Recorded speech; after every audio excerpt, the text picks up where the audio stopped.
Hi mga preni!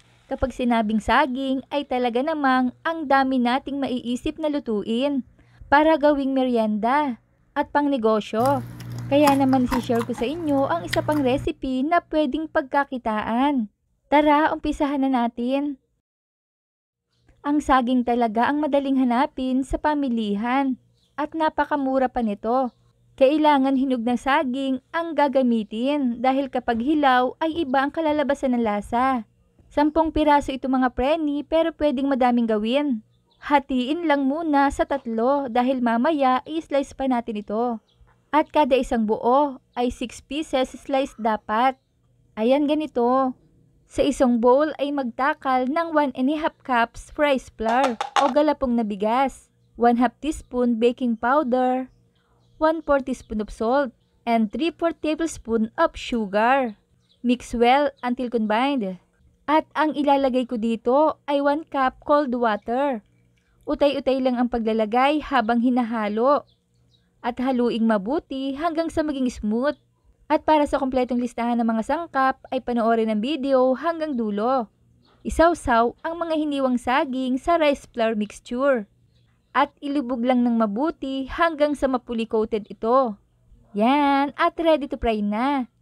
Initin ang mantika at iset ito sa medium-high flame. Iprito ang saging.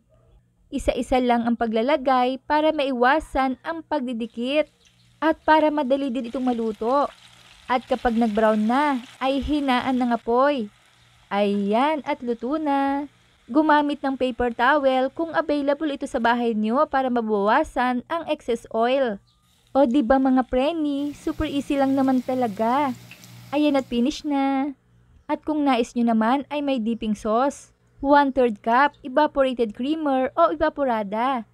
1/3 cup chocolate chips. Optional lang ito mga preni ha.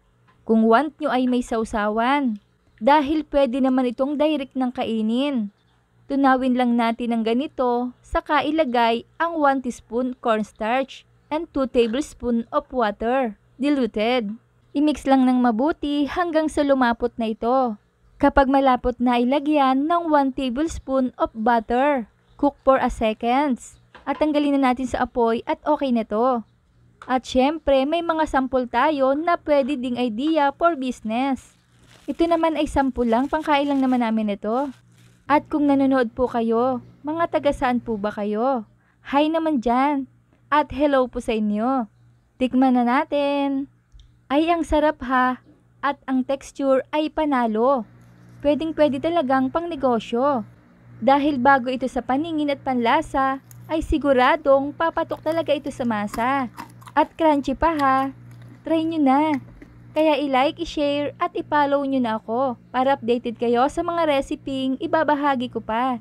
Huwag kalimutan. Cook with love. Thanks for watching. Bye-bye!